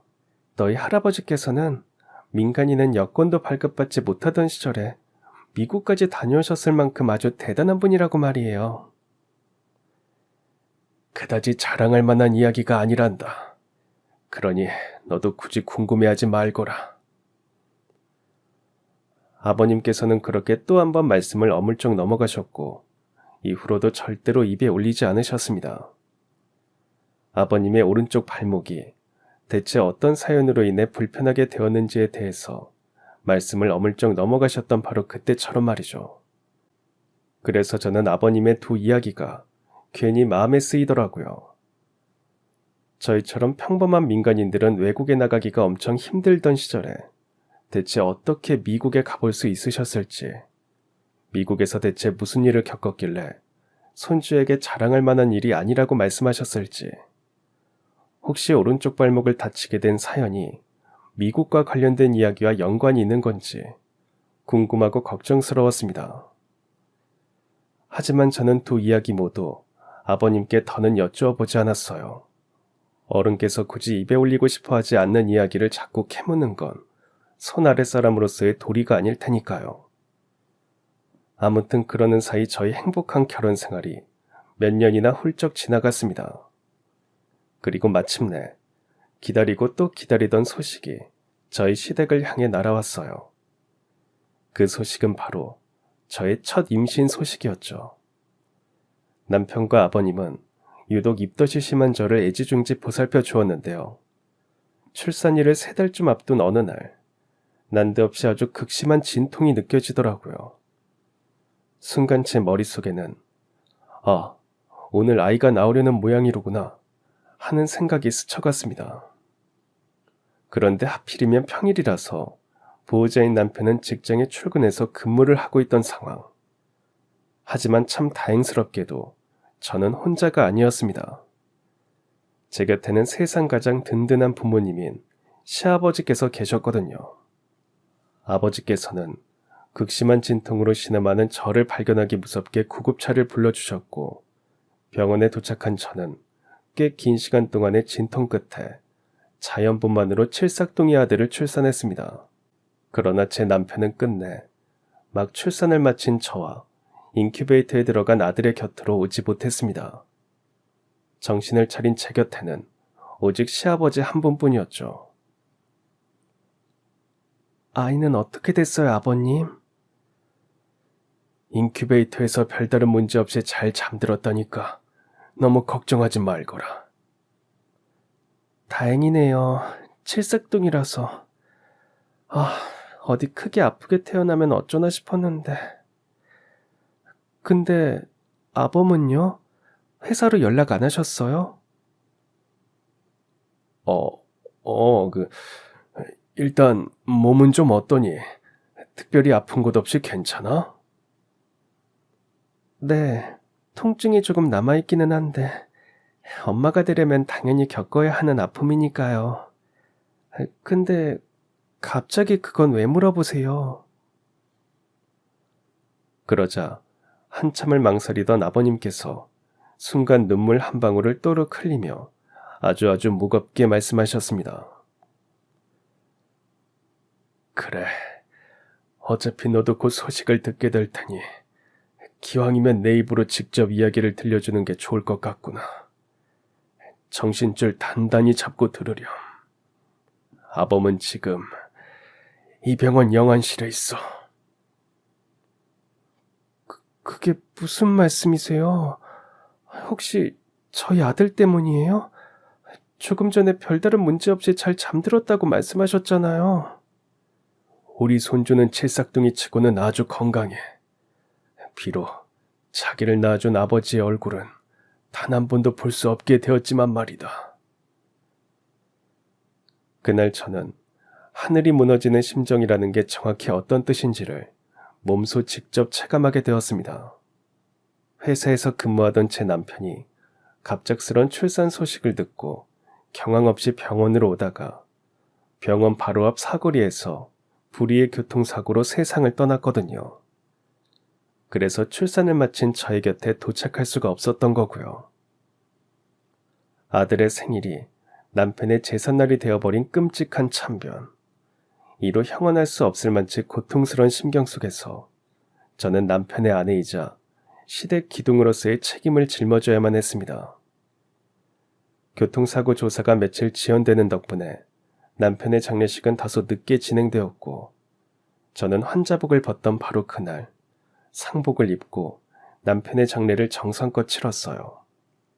그리고는 발인까지 다 마치고 나서야 혼자 숨어서 몰래 눈물을 펑펑 쏟아내었습니다. 눈이 퉁퉁 부르터서 쓰라릴 정도로 말이죠. 그나마 다행이었던 건 칠삭둥이로 태어난 제 아들이 순조롭게 인큐베이터 생활을 마치고 집으로 갈 수 있었다는 것이었어요. 저는 아들을 위해서라도 억적같이 살기로 다짐했습니다. 더욱이 그런 제 곁에는 오른쪽 발목이 불편한 아버님이 계셨습니다. 아버님 또한 당연히 제가 짊어져야 하는 가족이었죠. 이로써 아들과 시아버님 모두의 생계를 짊어진 가장이 된 저는 식당 일을 다니며 참으로 열심히 살았어요. 식당 월급은 넉넉하지는 않았고 저축은 꿈도 꿀 수 없는 형편이었지만 적어도 아들과 아버님을 건사할 수 있을 정도는 되었죠. 물론 엄마로서의 역할에도 최선을 다했습니다. 아들이 말을 알아듣고 기억력이 생길 무렵부터는 거의 매일 아빠의 사진을 보여주며 가르쳤어요. 사진에 계신 분이 너의 아버지라고. 비록 직접 만나 뵙지는 못했지만 사진으로나마 아버지의 얼굴과 너의 뿌리를 똑똑하게 기억하면서 살아가야 한다고. 그러던 어느 날 저에게 절체절명의 위기가 찾아왔습니다. 집주인 아주머니께서 근래 들어 우리나라 집값들이 전체적으로 많이 올랐다면서 전셋집을 재계약하려면 전세금을 3천만 원씩이나 올려줘야 하겠다는 이야기를 꺼냈거든요. 이에 저는 졸지에 발등에 불이 떨어진 꼴이 되어버렸습니다. 집주인 아주머니 말 맞다나 집값들과 전세금이 많이 올라서 다른 집으로 이사를 갈 수도 없는데, 심지어 제 수중에는 살고 있던 전셋집 전세금을 올려줄 3천만 원이라는 목돈이 있을 리가 만무했습니다. 물론 하늘이 무너져도 솟아날 구멍은 있더라고요. 마치 기적처럼 은행에서 대출이 승인된 덕분에 저는 전세금을 올려줄 수 있었습니다. 하지만 그건 어디까지나 임시 변통에 불과한 일이었죠. 식당 월급 하나만으로는 장차 대출 원금을 갚을 수도 없을 뿐더러 당장 매달 이자마저도 버거운 실정이었으니까요. 이에 저는 집 근처 공장에 취직했습니다. 낮에는 식당에서 일하고 밤에는 공장에서 야간 근무를 하는 힘든 일상이었죠. 그러다 결국 저는 공장 야간 근무를 하던 도중에 과로로 쓰러지게 되고야 말았습니다. 응급실에서 정신을 차려보니 아버님께서 아주 많이 복잡한 표정으로 저를 바라보고 계시더라고요. 여긴 어떻게 알고 오셨어요, 아버님? 공장 사장님한테 연락이 왔더라고. 그래서 옆집 세댁한테 얼른 손주를 부탁해놓고 급하게 달려온 참이란다. 여하간 크게 다치지 않아서 정말 다행이야. 이마 몇 번을 꿰맨 것 말고는 별다른 문제는 없다는구나. 그때 저는 애써 씩씩한 미소로 대답했습니다. 당연하죠. 이래봬도 제가 철의 여인이거든요. 비록 피곤해서 잠깐 넘어지기는 했지만 이렇게 별탈 없이 눈을 번쩍 떴으니까 아버님도 이제 마음 놓으세요. 그러자 아버님께서 처음으로 버럭 화를 내셨습니다.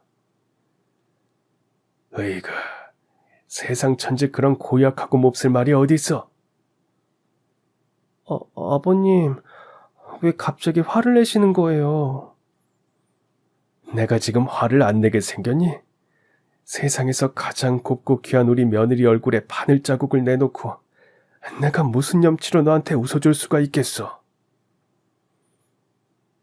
그러니까 지금 아버님 말씀은 제가 아니라 아버님 스스로한테 화가 나셨다는 뜻인 거죠? 당연하지. 아휴, 나만 아니었더라면 아들이랑 둘이서 먹고 살면서 미리미리 저축도 해놓을 수 있었을 텐데 결국엔 나까지 복양하느라 이 사달이 나버린 거잖니. 그래서 난 지금 너한테 너무 미안하고 스스로가 미워서 못 견딜 지경이야. 그런 말씀 마세요. 세상에 부모 없는 자식은 존재할 수가 없듯이 저 또한 아버님 덕분에 지금껏 버티고 살아올 수 있었던 거니까요. 저 진짜 정말 하나도 안 힘들어요. 오히려 아버님의 딸 자식으로 살아갈 수 있어서 너무나도 행복할 뿐이죠. 그렇게 저는 아버님을 꼭 끌어안아드리며 마음을 다독여드렸고 아버님께서는 며칠 조용히 지내시며 그날의 상심을 떨쳐내는 것처럼 보였는데요. 아무래도 그런 게 아니었던 모양이었습니다. 제가 쓰러졌던 날로부터 며칠이 지난 어느 주말, 아버님께서 한낮이 되도록 기침하지 않으시길래 제가 방문을 조심스럽게 노크하고 들어갔더니 아버님은 온데간데 없이 호련히 사라지신 채로 단정하게 잘 개어져 있는 이부자리 위에 웬 통장 2개와 편지 한 장이 놓여 있었습니다. 세상 둘도 없는 효부, 사랑하는 내 며느리 보거라. 나는 더 이상 너에게 짐이 될 수 없어 떠나니 앞으로 내 생각일랑 일절하지 말거라. 아내와 자식보다 먼저 세상을 떠난 못난 아범도 이제 더는 그리워하지 말거라. 그저 좋은 남자에게 제가해서 더는 힘들지도 않고 고생스럽지도 않은 새 삶을 살도록 해. 나는 그거 하나면 충분하단다. 아버님의 편지 내용은 그것이 끝이 아니었습니다. 편지지 맨 아래쪽에 이런 내용의 추신을 적어두셨거든요.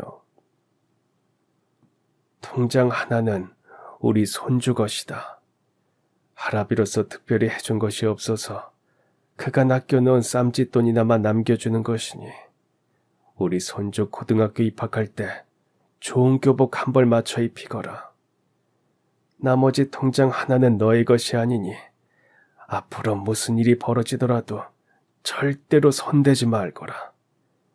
있는 그대로 잘 간직하고 있다가 송시성을 가진 대찬이라는 사람이 나를 찾아오거들랑 통장에 들어있는 3천만 원 그대로 다 주거라. 이에 저는 눈물을 머금은 채로 아버님께서 두고 가신 2 통장을 열어보았습니다. 아버님이 손으로 직접 손주의 이름을 적어 놓으신 첫 번째 통장에는 고등학교 교복 한 벌값 정도가 들어있었어요. 송가 대찬이 거라고 적혀있는 2 번째 통장에는 3천만 원이 들어있었습니다. 그런 2 번째 통장을 보는 순간 저는 고개를 갸웃하고야 말았어요. 아버님께서는 3천만 원이 있으셨으면서 제가 대출까지 받아서 전세금 3천만 원을 올려주었을 때 왜 가만히 계셨던 걸까요? 물론 아버님을 원망하는 마음은 절대로 아니었습니다. 아버님한테 그런 목돈이 있으면서도 꽁꽁 감춰두셨다는 건 충분히 그럴 만한 사연이나 이유 같은 것이 반드시 있을 테니까요. 송가라는 성씨와 대찬이라는 이름을 가진 사람과 엮여있는 사연 말입니다. 다만 당시에는 그런 생각들보다는 어떻게 해서든 아버님을 찾아서 다시 집으로 모셔와야만 한다는 생각이 훨씬 컸습니다. 그래서 일단 통장과 관련된 궁금증은 마음 한켠에 얌전히 간직해둔 채로 아버님을 찾아 울며불며 사방팔방을 돌아다녔죠. 하지만 그 어느 곳에서도 아버님의 흔적조차 찾을 수가 없었습니다. 마치 연기가 되어 홀연히 사라져버린 것처럼 말이죠. 문제는 저는 아버님을 찾아서 마냥 돌아다닐 수만은 없는 입장이라는 것이었습니다. 아직 한참 어린 아들의 엄마였거든요. 사랑하는 아들을 위해서라도 생업에 최선을 다해야만 했습니다. 더욱이 아버님께서는 마지막 편지를 통해 저의 행복을 기원해 주셨기에 무작정 슬퍼하고만 있을 수는 없었어요. 아버님의 뜻을 받들기 위해서라도 행복해져야만 했습니다. 언젠가 아버님을 다시 만나 뵙게 되었을 때 최대한 행복한 모습이어야 면목이 있을 것 같았거든요. 그랬던 제가 새로운 행복을 맞이하게 된 건 저희 아들이 5살이 될 무렵의 일이었어요. 당시 저는 청가물 도매 사업을 크게 하는 집안의 외동아들과 만나서 새로운 연애를 하고 있었고, 배우자의 사별을 겪었다는 동병상련 덕분에 빠르게 가까워져서 재혼까지 하게 되었거든요. 그렇게 맞이한 2번째 결혼 생활은 첫 번째 결혼 생활처럼 화목하고 행복했습니다. 2번째 남편은 첫 번째 남편만큼이나 저를 아주 많이 아껴주었고, 2번째 시아버님 또한 홀연히 사라지신 첫 번째 시아버님만큼이나 좋은 분이셨습니다. 특히나 저의 재혼은 아들이 올바른 어린이로 성장하는 데 아주 큰 도움이 되었어요. 전직 체육선생님이자 학생주임 선생님이셨던 새 시아버지께서 저희 아들에게 아주 좋은 길잡이가 되어주셨거든요. 새 아버님께서는 때로는 호랑이 훈장님처럼 엄하게, 또 때로는 세상 자유롭게 저희 아들에게 예의범절을 가르쳐 주셨습니다. 덕분에 원래는 꽤나 천방지축이었던 제 아들은 조금씩 예절 바른 어린이가 되어가기 시작했죠. 그런데 말이죠, 여러분. 어린아이들의 기억력이라는 게 우리 어른들 생각보다 훨씬 대단한 것이더라고요. 저와 새 남편이 여느 날과 다름없이 열심히 일하고 퇴근해보니 아들이 자기 방에서 혼자 웬 사진을 보고 있지 뭐예요. 혼자서 무슨 사진을 그렇게 보고 있니, 아들? 아빠랑 할아버지 사진을 보고 있었어요. 그때 저는 아들이 새아버지 그리고 새할아버지가 함께 찍은 사진을 보고 있다고만 생각했습니다. 그런데 아니더라고요. 이건 네가 이 사진을 대체 어떻게 가지고 있어? 원래 살던 집에서부터 계속 가지고 있던 사진이에요. 엄마가 저 어릴 적부터 이 사진을 보여주면서 말씀해 주셨잖아요. 사진 속 이분이 너희 아버지고 이분이 너희 할아버지니까 사진으로나마 저의 뿌리를 기억하면서 살아야 한다고 말이에요. 네, 맞습니다. 그날 제 아들이 혼자서 보고 있던 사진은 친아빠 그리고 친할아버지 둘이서 함께 찍은 사진이었어요. 제가 아들이 어릴 적에 수시로 보여주면서 친아빠의 얼굴을 가르쳐 주었던 바로 그 사진이기도 하고요. 물론 아들이 친아버지와 친할아버지의 사진을 가지고 있는 것 자체만으로는 큰 문제거리가 아니었습니다. 저희는 둘 다 일찍이 사별을 겪은 재혼 부부였으며 새 남편 또한 저희 아들에게 하늘에 계시는 친아버지를 늘 존경하면서 살아야 한다고 가르쳤으니까요. 문제는 천진난만한 아들 녀석이 거실로 쪼르르 달려가서는 TV로 프로축구 경기를 보고 계시던 새 할아버지께 그 사진을 보여드렸다는 것이었죠. 할아버지, 이 사진 좀 보세요. 여기 있는 이분이 제 친아빠고요. 이분은 친할아버지세요. 순간 저와 남편은 그 자리에 얼어붙고야 말았습니다. 아무리 어린아이의 천진난만한 행동이라고 한들 정말 이제 난처한 상황이었거든요. 난처하기로는 새 시아버지께서도 마찬가지셨던 모양입니다. 겉으로는 제 아들에게 허허 웃는 미소를 보내주셨지만 저랑 남편은 분명 똑똑히 목격했어요. 새 시아버지께서 슬쩍 뒷목을 잡는 모습을 말이죠. 이에 저는 급히 달려가서 아버님께 사과를 드렸습니다. 죄송합니다, 아버님. 다시는 이런 예의 없는 행동이 벌어지지 않도록 제가 꾸지람을 내리겠습니다. 그래, 우리 새아가가 나중에 조용히 잘 다이르거라. 대신 오늘은 꾸지람을 내리지 말거라. 그치만 아, 제가 봐도 너무 나쁘끄러운 상황이라서요. 사랑하는 우리 손주가 아직 어리고 잘 몰라서 그런 거잖니. 이럴 때는 우선 조용히 잘 다이른 다음에 같은 잘못이 몇 번 되풀이되면 그때 가서 따끔하게 꾸지람을 내리는 거야. 그게 올바른 훈육 방법이란다. 그렇게 말씀하시는 새 아버님을 바라보며 제 마음이 어찌나 찡하고 존경스럽던지. 역시나 새 아버님께서는 전직 교육자답게 아주 훌륭한 교육 철학을 가지고 계시더군요. 아이가 잘 몰라서 저지른 실수는 어른으로서 너그럽게 감싸주되 같은 잘못이 반복되면 그때는 엄하게 바로잡아줘야 한다는 철학 말이죠. 아무튼 그렇게 저와 새 남편을 다독인 아버님께서는 손주에게 맞장구를 쳐주기 시작했습니다. 아이고 그랬구나. 이 사진에 계신 분들이 사랑하는 우리 손주의 친할아버지고 친아버지란 얘기지. 그럼 어디 이 할아비한테 제대로 한번 자랑해 보거라. 친아버지와 친할아버지께서 얼마나 잘생기고 멋들어진 분들이신지 말이야. 그러자 제 아들은 신나서 그 사진을 새할아버지에게 보여드렸는데요. 새아버님께서는 그 사진을 보기가 무섭게 표정이 확 굳더니 한참을 아무 말씀이 없으시더라고요. 그러더니 이내 제 새 남편을 향해 목소리를 낮춰서 아주 엄하게 말씀하셨습니다. 아범은 우리 손주 데리고 잠깐 산책을 다녀오거라. 갑자기 산책이요? 이 늦은 시간에요? 우리 새아가한테 할 얘기가 있어서 그러니 얼른 그렇게 해. 그 말에 무언가 심상치 않은 상황임을 깨달은 새 남편은 곧장 아들을 데리고 산책을 나갔습니다. 그러고 나서야 새 아버님께서 무거운 표정으로 저를 돌아보셨고 크게 불호령이 떨어질 거라고 생각한 저는 죄송스런 마음에 고개를 떨구었는데요. 그런 제 귀에 새 아버님께서 목 놓아 흐느끼는 목소리가 들려왔습니다. 놀란 저는 급히 고개를 들어 아버님을 바라보았더니 아버님께서 사진을 하염없이 어루만지며 마치 어린아이 같은 모습으로 울고 계시더라고요. 마치 감정이 북받쳐서 당장이라도 쓰러지실 것처럼 말이에요. 한참을 그러다 문득 이렇게 말씀하셨습니다.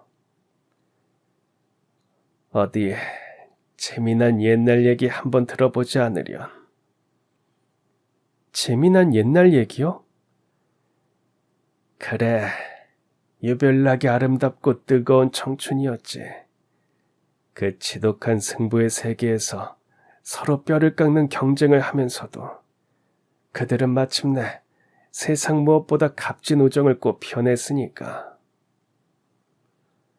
그날 잠시 숨을 고른 새 아버님께서는 이내 마치 젊은 시절로 돌아간 것 같은 눈빛을 빛내며 옛날 이야기를 시작하셨습니다.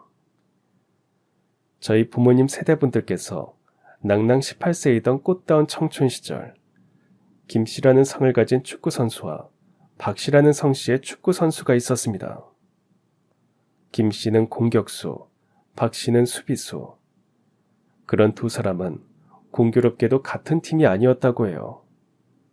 각자의 지역과 고등학교를 대표해서 팀과 동료들을 꿈의 우승으로 이끌어야만 하는 주전 선수이자 최고 유망주, 그리고 팀의 주장이었죠. 당연하게도 김씨와 박씨는 정말이지 치열한 승부를 벌일 수밖에는 없었습니다. 공격수 김씨는 팀을 위해 필사적으로 골을 넣어야 했고 수비수 박씨는 팀을 위해서 김씨가 골을 넣지 못하도록 필사적으로 수비를 해야만 했으니까요. 그런데 청춘이라는 게 참 기묘한 것이더라고요. 서로 승리와 패배를 주고받으면서 치열한 승부를 이어가는 와중에도 두 사람은 경쟁자의 관계를 넘어서 친우이자 동료로서의 우정을 쌓게 되었으니까요. 김씨가 골을 넣어서 승리하면 패배한 박씨는 김씨에게 축하의 말을 전한 뒤 다음에는 지지 않겠다며 지옥 훈련을 자처해가며 실력을 쌓아올렸고요. 박씨가 골을 막아서 승리하게 되면 김씨도 마찬가지로 똑같이 했죠. 이처럼 두 사람은 축구선수라는 꿈을 향해 함께 앞으로 나아가는 동반자였습니다. 거기까지 말씀하신 새아버님께서는 물을 한 모금 마신 뒤 다시 이야기를 이어가셨습니다. 그랬던 두 사람의 운명이 엇갈리게 된 건 가장 중요한 대회의 결승전 날이었어. 기회를 잡은 공격수 김씨가 강력한 중거리 슈팅을 날리려는 찰나에 수비수 박씨가 필사적으로 태클을 날렸지. 김씨는 슛이 워낙 좋은 공격수라서 중거리 슛을 때렸다 하면 어지간해서는 골망을 뒤흔들기가 일쑤였거든. 그래서요? 골이 들어갔나요? 김씨가 슛을 날리기 바로 직전에 박씨의 태클이 아주 강력하게 들어갔어. 박씨는 성공적으로 수비를 해냈지만 웃을 수 없었지. 김씨가 찢어질 듯한 비명을 지르며 발목을 부여잡은 채로 운동장 위를 나뒹굴고 있었으니까. 그때 수비수 박씨의 태클은 하필이면 공격수 김씨의 오른쪽 발목을 덮쳤습니다. 순간 발목에서 무언가 끊어지는 듯한 느낌을 받은 김씨는 곧장 이어지는 끔찍한 고통으로 인해 발목을 부여잡은 채로 바닥에 뒹굴며 비명을 질렀고 결국 김씨가 부상으로 교체가 되면서 그 해의 우승은 박씨네 학교가 가져가게 되었죠. 하지만 박씨는 우승컵을 들어올리면서도 활짝 웃을 수가 없었습니다. 친구인 김씨가 걱정이 되었거든요. 비록 반칙은 아니었을지언정 자신의 태클 때문에 김씨가 부상을 입게 되었으니 박씨 입장에서는 그게 너무 미안하고 죄스러웠던 겁니다. 이에 박씨는 급히 병원으로 달려가서 막 입원 수속을 마친 김씨를 만났는데요. 그곳에서 박씨는 친구 김씨에게서 앞으로 한평생 마음의 짐으로 남게 될 이야기를 듣게 되었다고 해요. 그때 박씨는 제발 별일 아니기를 바라는 심정으로 물어보았고 김씨는 너무나도 밝은 얼굴로 대답했다고 해요. 의사 선생님께서 뭐라셔? 단순한 타박상이라고 하시지? 며칠 쉬면 금방 나을 수 있는 거지? 그치? 나 참... 야 임마, 우승팀 주장이 여기서 이러고 있으면 어떡해. 팀에 남아서 동료들이랑 같이 축하를 나눠야지. 아이고, 그런 말을 하는 거 보니까 단순 타박상이 맞긴 맞는 모양이로구나. 야간 몸 잘 추스르고 내년에 다시 만나자. 그때 다시 멋진 경기 펼쳐보자고. 이거 미안해서 어쩌냐.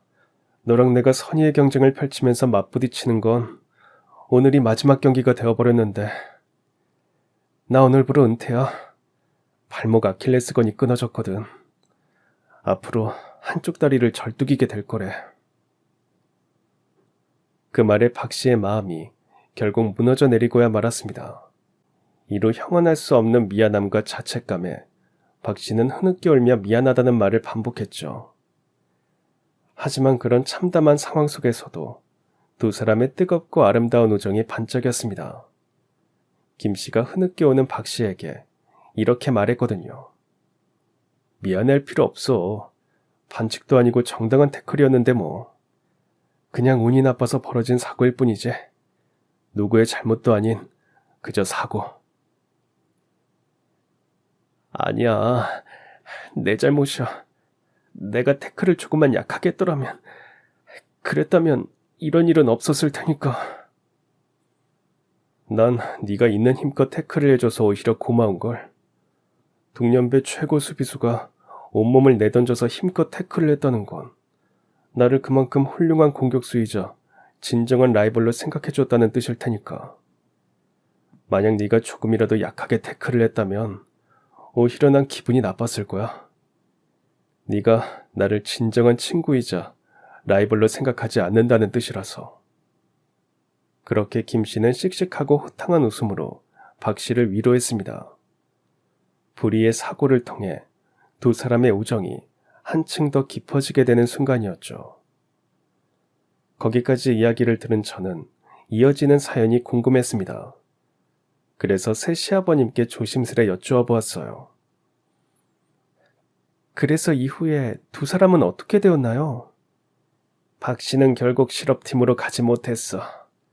고등학교 3학년 때 집안이 망해버리는 바람에 운동과 학교 모두를 그만두고 시장에 나가서 일을 해야만 했었거든.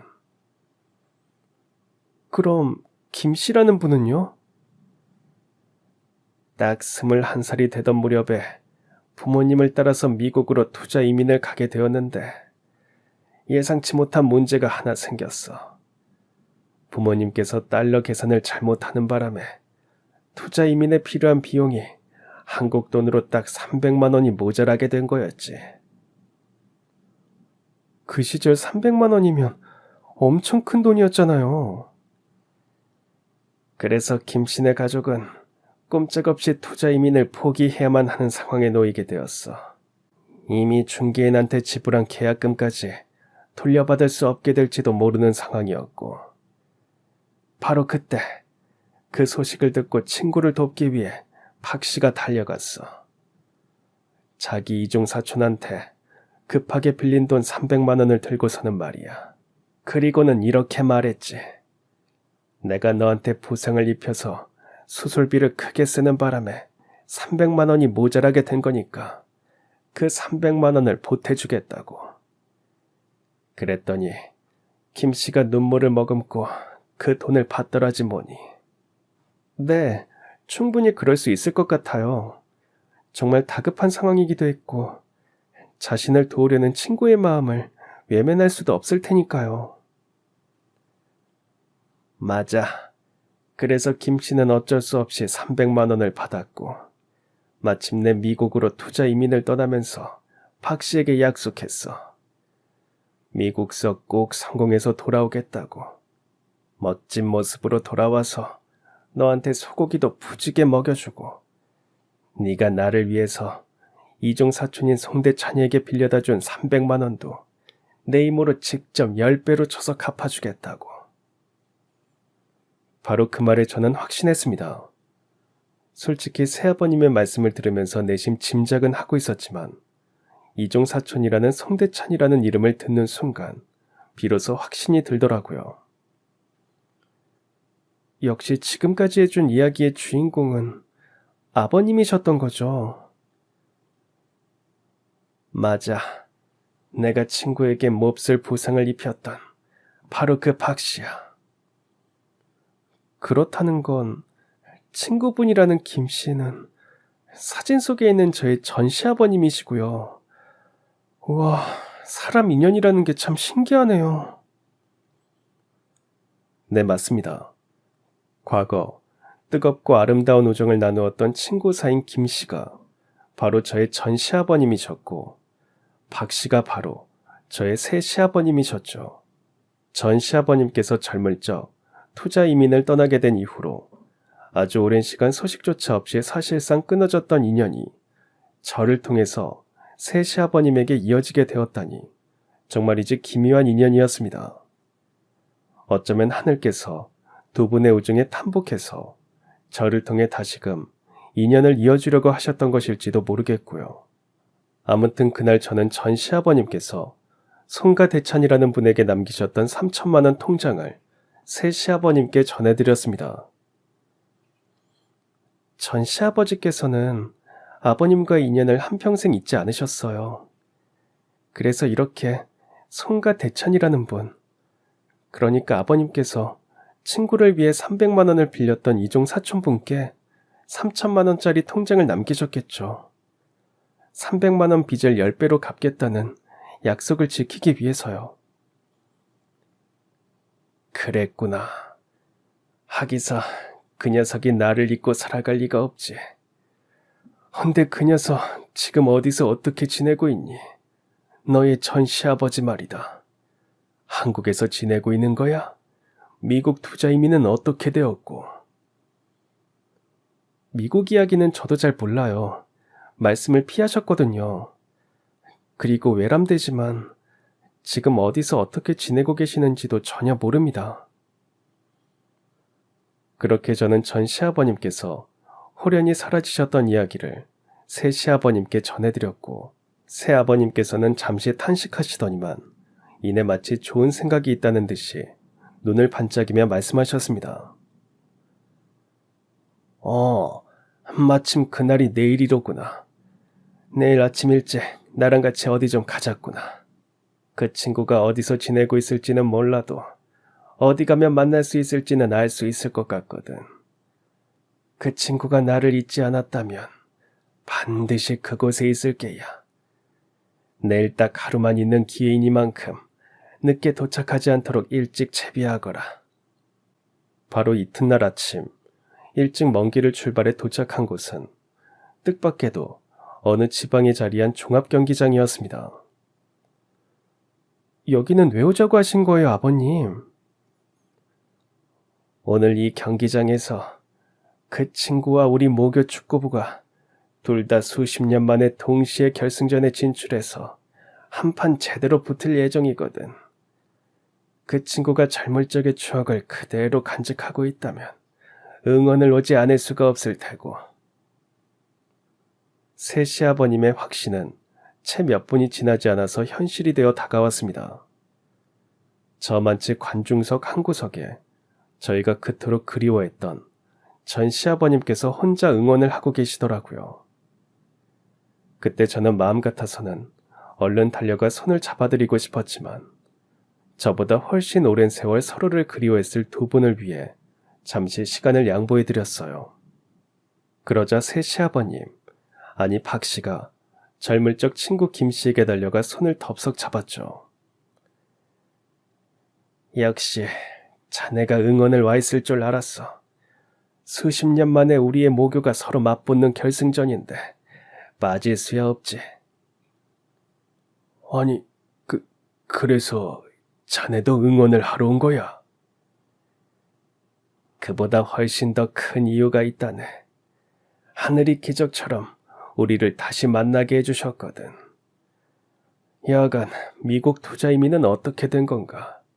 왜 이렇게 속상한 모습으로 혼자 앉아 있어? 그날 저는 비로소 전 시아버님의 모든 사연을 알게 되었습니다. 결론부터 말씀드리자면 미국 투자이민은 사기였다고 해요. 미국 공항으로 마중 나오기로 했던 중개인이 종적을 감췄거든요.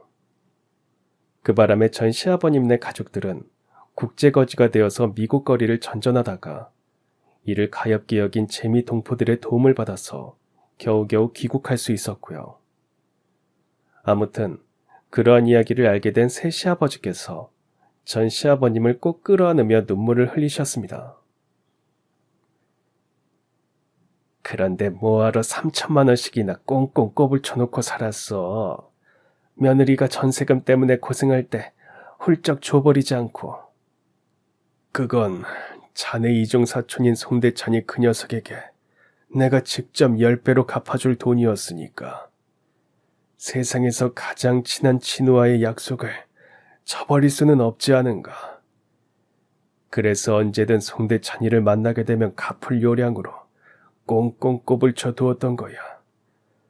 헌데 자네가 그 통장 이야기를 어찌하는가? 그 통장을 남겨주었던 자네 며느리가 이제는 내 며느리거든. 그제서야 저는 눈물을 머금은 채로 전 시아버님 앞으로 다가갔습니다. 그리고는 큰절로 제외의 인사를 올렸어요. 이게 대체 무슨 상황이니? 너 혹시 재혼했어? 새 시아버지가 내 친구고. 네, 몰랐는데 그렇게 되었더라고요. 근데 그동안 어디서 지내셨어요? 노인보호시설을 전전하면서 지냈지 뭐. 너한테는 더는 민폐 끼칠 수가 없었으니까.